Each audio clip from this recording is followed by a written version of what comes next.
DNA Video Productions is a full-service video producer with a fleet of drones, 4K, and HD cameras, as well as a crew of video operators. We handle commercial and residential real estate videos, as well as events for promotional purposes. We create book trailers, both live-action and running stills, music videos, and website videos.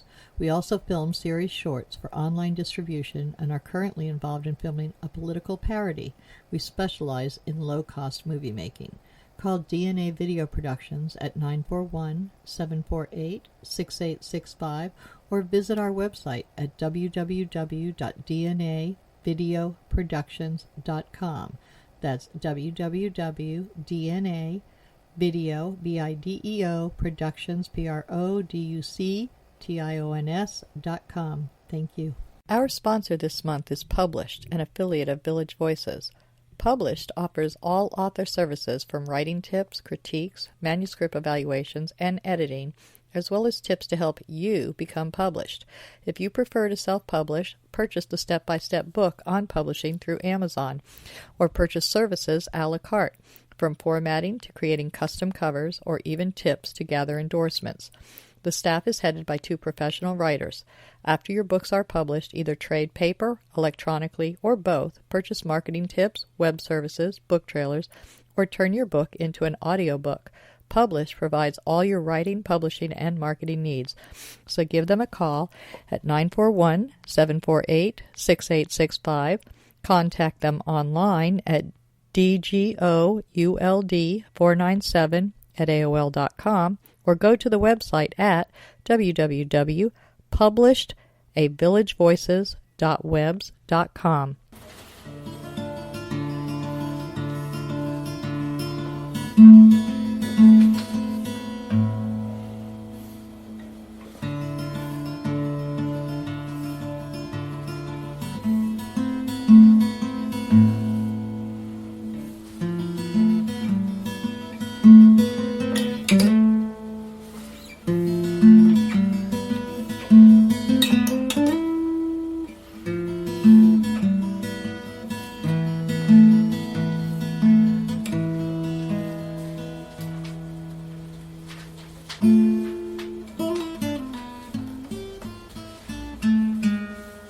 Good afternoon. Welcome to Culture Coast. The intro you just heard was by Al Musitano, and today we are back with Rick Bettencourt, the author of multiple books, and we're going to talk to him today. We had him last week, and we're going to talk to him today about branding, platform building, and his blogging, and how to sell your books particularly. And even, but this is applicable to many other products that you could also, you have to brand yourself. Hi, Rick. Thanks for coming back. Hey, thank you for having me again. All right. Great. Well, this is something that we all seem to get stymied by. We don't know how to sell ourselves, to sell our work. So, how did you get started? Your background. What is it that got you to the point where you're able to? You've got a head start over most people. Well, I do have a bit of an IT background. Well, I do have an IT background, not a bit, but that really, I don't think, gave me an upper advantage. Yeah, maybe get me comfortable with some of the technology and computers and stuff like that. But nowadays, the technology is so easy that a lot of people, you don't need an IT background. You don't have to go to college to learn how to do this. No, you don't need all that detail. So how do you start? How does somebody get started building this platform? Because it has to start somewhere. You know, it's interesting because I'm in some of the work I'm doing marketing and sales work for corporations and companies and other writers and marketers of other products as a business. And starting from scratch with a newer writer who's promoting some work in the personal development space.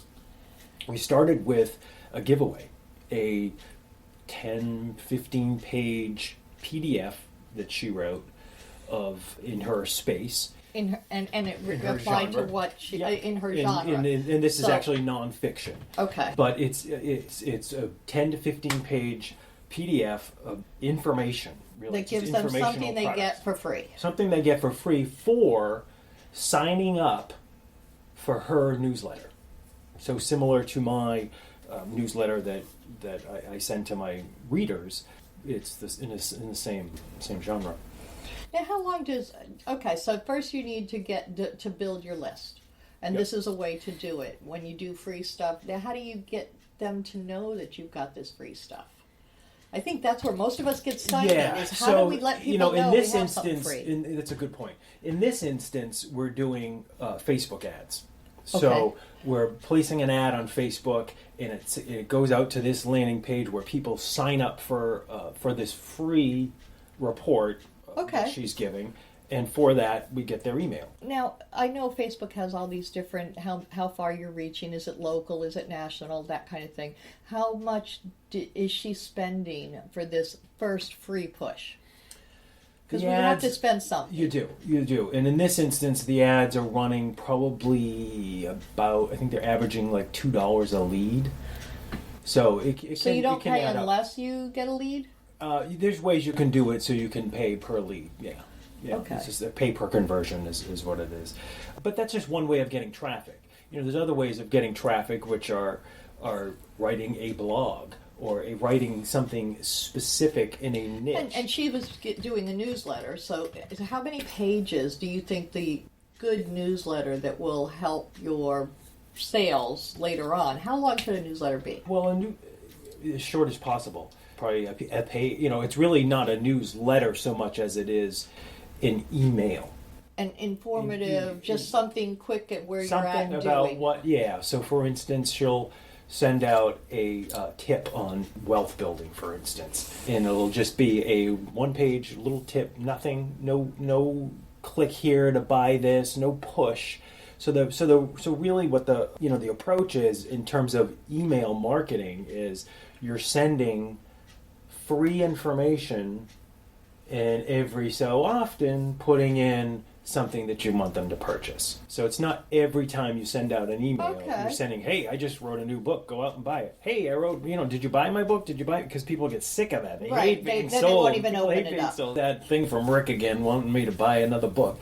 It's like, all right, well, today's email, in my instance, it's more personal. It's about my dog, or about I just your came life. back my life, I just came back from Massachusetts on a vacation. Here Or I am in Vegas, Salem or in Vegas, and that's it. But then every so often I'll say, oh, you know what? I just wrote a new book.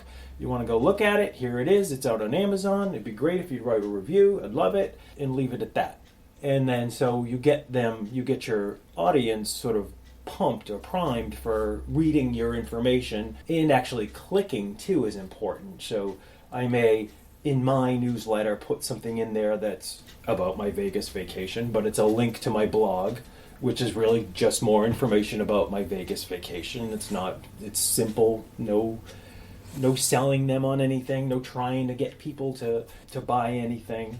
And occasionally I do put in the buy my book or write a review please or something like that. Okay. So it's a very similar standpoint for nonfiction and for these product endorsements, where you're sending so if you were out doing valuable fiction, information. Fiction, you're going to be trying to gear your little blogs or newsletters or email, yep. to something about your book, but not the book. Yeah. It's more, if it's a fantasy, then you're going to be talking about the fantasy world or what something. do your readers like to know about? What do your fans like? I have a strong audience of people who like dogs. gay men or endorsements of the LGBT community, so I may put some information about that. I have a lot of people that like Salem, Massachusetts, so when I'm up there visiting, I'll put pictures of me in Salem and write posts about Salem. A lot of my books are in Salem, as you know, or have references to Salem,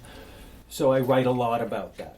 And a lot of the traffic I get from my blog has been like when I write a blog about Salem, I'll write a blog about some of the best restaurants in Salem, for instance, and I'll post that blog on Facebook and maybe tag the mayor of Salem or some others, and then they forward it, and then I've gotten lots Oh. of traffic that way by That's a very interesting Yeah. tip. So mention others that people may be or interested other in. restaurants. The restaurant. Oh, somebody wrote a blog post about my restaurant.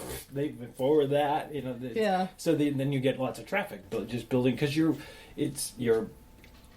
kind of helping other people in a way, and it's not necessarily all about us as writers as much as we'd like the world to think that everything revolves around our book and But do books people are so really important. have time to drop in on your life and these little? That it's like No, it's such they a don't. busy world. They don't, and that's why you send them emails to remind them about this, or something that will entertain them, or something that they need in the nonfiction world or in the product marketing. This is, your life is so crazy. Here's some 3 tips that I use to organize my, I'm making it up, my Outlook inbox so that I can make it through the day without having a ton of work to do, or just like helpful little tips, and then.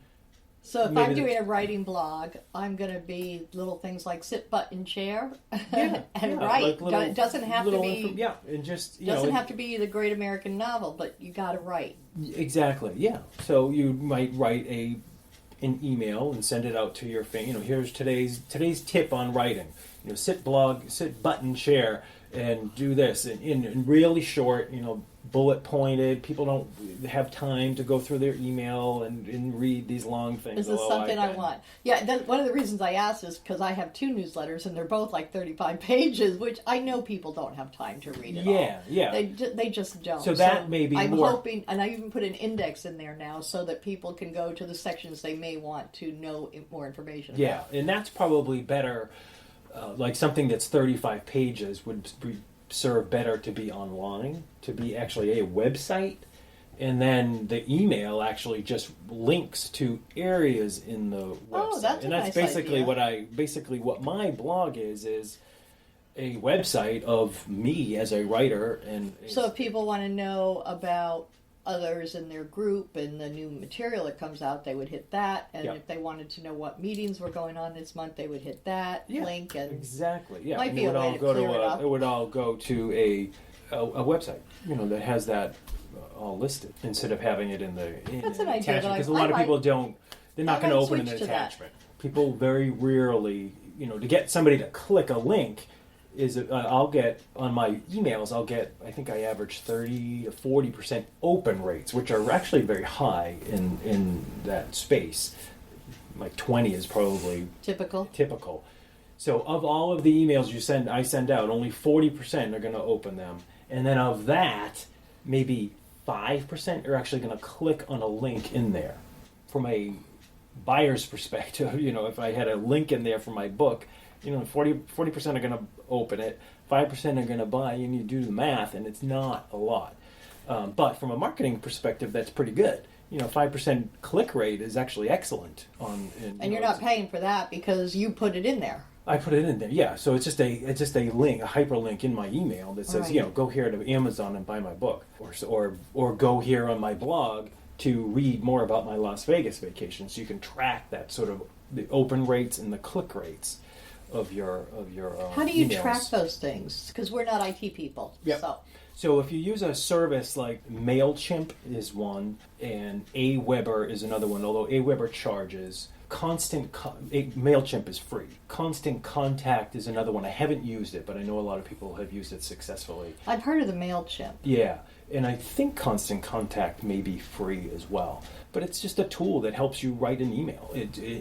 Not helps you write an email, but stores all of your Information. email Well, doesn't contacts. Facebook has a lot of stuff like that too? Don't Yeah, but they? you don't. But Facebook doesn't give you their email address.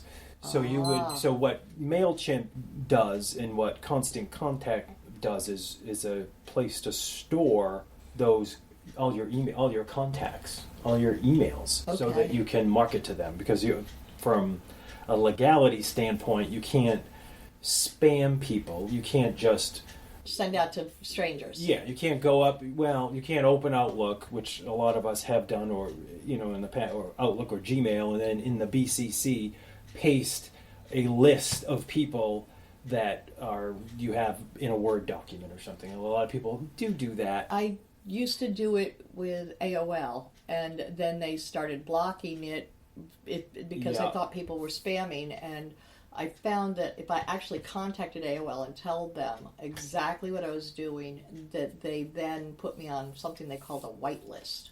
Yeah, and then they let me out. Yeah. But until then, a lot of people were getting the emails that I was sending because they got blocked by either AOL or their service. Now, with the whitelist thing, it's been cut way back. There's only a couple people who don't get it now, and I think that's because they have their security on so high that nothing gets through unless if it has an attachment, it doesn't get there. Yeah. But the right way to do it is through using use a service so that the people can then, like, if you probably been on some of these lists we all have, where at the bottom it says unsubscribe. That's a legal requirement so that you're not sending information to people who don't want it anymore. Right. So they can legally, I just tell them unsubscribe. Yeah, mine just says, I don't have that on the bottom, but I tell them when I first sign them up, when you don't want it, just let me know and I'll take you off the list, because if they don't want it, what's the point of sending them stuff? Exactly. Yeah. But to your question about like MailChimp and some of these others, they do that for you. Yeah, well, they'll list the unsubscribe at the bottom, but they'll also give you the statistics of how many opened the email, how many clicked, who opened the email, when they opened the email, who clicked, and what thing they clicked on. That actually matters a lot. Absolutely. So then you can segment your list. So if you have a list of 1,000 people, and only the 40% who normally open it, you can put them aside as sort of a group A. You know, these are your great, these are my best, these and are these are the ones I want to give the biggest freebies to. Yeah, you could do that, or you could do some other marketing campaign to them they're fans. Yeah, they're not they're just your bigger fans. They're your biggest fans. Yep, yes, they're your biggest fans. That is very interesting. How hard is it to learn these programs? It's not hard at all. It really isn't. MailChimp is the hardest thing about MailChimp is probably setting up the form that people, because what you want to do is set up a form on your website that people can log in, that people can enter their information so that you can capture them. So new people, that sign up for your email. But if you don't have a website, or if you can also just do it manually. Like I actually work have an art company here in Bradenton. They have a website, but it's not the best, and they don't have a form there to capture email newsletters. But when people walk in the door, they have a book. And they sign in with their email address. So then we'll go into MailChimp and then just put those into MailChimp manually every single time. I have a list of hundreds of writers for these newsletters. Hundreds. Yep. Would I be able to just copy and paste that into MailChimp? You can import it in. So you can import it in. Because I don't want all of my emails imported in. I just want the ones that are writers. Yeah, you'd have to put it into, and it's maybe getting a little technical, but what's either a CSV file or an Excel file, and then you would just import that, and there's a feature in MailChimp to allow you to do that. And I think you can only do that the very first time you set it up, because they don't want you to, unless you're a paid customer, because there is a pay version of MailChimp. But the free version of MailChimp... Is it an expensive version? You know what, I don't know. I use the free option. I've been using the free option for 3 years, and it's fine for me. So I think once you get up to 1,000, maybe 5,000 subscribers, you may have to start paying. And if you want to do these massive imports of, if you have a list of thousands of people from one set and another 1,000 from another, and you want to do this regularly, then it's better to pay for it. But like this little art shop that I work for, they may get 10 customers in a week. Now, we just manually type this is probably more technical than you would be aware of, but if you had multiple email lists, like I have 2 different newsletters, and would they merge that so that there wouldn't be duplicates? Or would people still get duplicates? Duplicate emails? Yeah. Yep, they only allow one. One per email. One email address Exactly. it only gets it once. It only goes in once. So, for instance, and I've done this at the... Because I have that problem on my... I have the two, and some people belong to both groups, and therefore they're getting two newsletters. Yeah. So it's like, I myself get that sometimes, and I just delete the second one as soon as I see it, but it's still a pain. Yeah. It clutters your mailbox. It does, yeah. No, they won't allow good. They won't allow the same email address to be on the same list. You could create separate lists. Right. Separate but accounts. I like that. I like that a lot. It'll only, in fact, I know that because I'll type in some extras by some ones that are on this list from and you have them previous, on a different one, it'll tell me, no, this one's already on your list. Good. So you can't. Well, that's really good. All right, so how else do you build a platform? How do you blog? You started back before... Yeah, I started a blog called Bandit Talks years ago, and this was really when blogging first came out. And it was just, more of a personal information. But, it's just creating content of what people would be interested in. It was more of just a boring little journal, if you want. I thought it was kind of boring, but people liked it. And, it was about my dog and whatnot. So for platform building, you started with blogging. Yep. And how you started back before blogging was a big thing, and you're one of the early bloggers, so you've got more people attached to yes you and than no. most. But like with anything, how do you start with nothing? And reach out to those people that are out there that are your market. That's what I'm asking. I think then what our readers... But how do you do that? Just start. It's like, how do you start writing? You just... Sit button share. You just start. And, when I first started blogging in 2005... Do you go through a site? I mean, is there some way that it gets promoted? Yes. You can use... WordPress is probably the more popular one now. Especially for writers. Yeah, but I started with Blogger in the past. I don't no longer use Blogger, but with so either they're not one, just a website; they're also a blog site. Because I've always thought of WordPress as a website. It's both. Basically, a blog is a website. It's just pages within just a section of your website is dedicated to blogging, and you just writing little blog pieces. But if you go to my website, rickbettencourt.com, you'll see a home page, you'll see an about page, you'll see pages about my books, and then you'll see a blog page. And in the blog page, you'll click, and then every article, blog you've ever done is there, right? They can actually go back into your... They go back. But it doesn't go back to the 2005 that I was talking about because that was a different spot about platforms. Not to confuse you, but that was Blogger, and that's a different platform. It's and not then when WordPress, I went to it's a different one. So this only goes back to 2013. When I started with WordPress, and even when then. How often do you blog? Right now, probably twice a month. Not very often. What do you recommend? Once a week?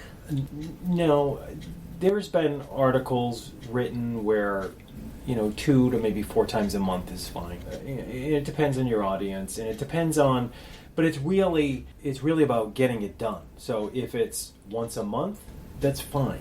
As long as you stay consistent. And it's really, not even have to be consistent, because I haven't been. I'm really bad. I probably haven't done anything in probably the last 3-4 weeks. You've been busy? I've been busy, but and that happens. But and it's more about. And then you have a lot to put in your blog. But it's also more about quality. It's not about just getting a blog out. Giving them something. Giving it something of quality. So if it's going to be once a month, but it's going to be a pretty decent blog, then just do once a month or once a quarter. If it's too much to do, just get it done. Now, do it. I do want to mention before we wrap up the fact that your blog. How many viewers do you have? So, how many committed? Well, you've got fans and you've got people who've signed up. How many? I average probably about 1,300 unique visitors a month, which isn't that's new. Which isn't fantastic. But I also my blog is connected to some other aggregates. For instance, Triber. It's TRIBERR, and through that, I have a social media reach of about 4 million people. Wow. So for every blog I write, a potential reach of 4 million people and will see 1,300 that. each month come in and see it. So how many email addresses do you have on your... I have about 1,100 email addresses. That's it. So Yep. it's not that big, but No. you still have this No. huge reach. I have 1,100 email addresses, about 15,000 Twitter followers. So, and all of those are different areas and different ways of accessing your audience, your reach.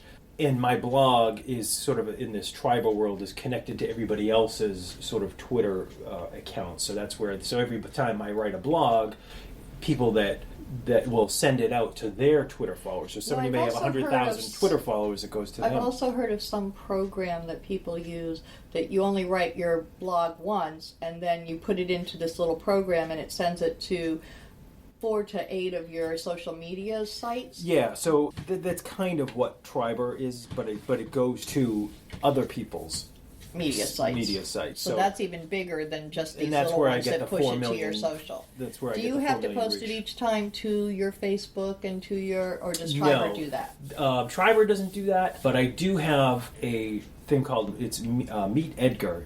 And actually, they just wrote an article on me this morning, actually, and posted it to their Twitter. Rick Bettencourt, the novelist, saves time by using Meet Edgar. So a little bit of a but that is push. something that saves time. You don't have to. You only have to send it once, and you know that it's going to all of your social media.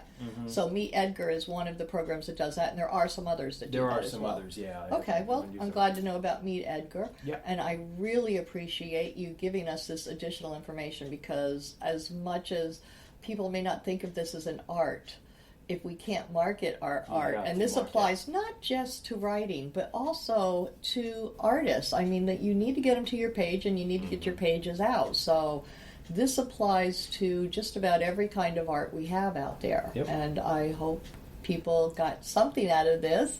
I know I certainly learned a lot, and I wish it was all written down. Maybe that could be another blog of yours. Tell us how to do this, because you've been very, very successful, and I'm glad to see that you are making a living writing and blogging. And thank you so much. Thank you. It's been great. Nightmares. Frightful visions during the night, causing terror and loss of sleep. Daymares. Frightful visions during the day, causing fear and paranoia. Gothmares. Gothic visions that can happen anytime, causing horror and disgust. But sometimes they offer answers. Read Gothmares if you dare.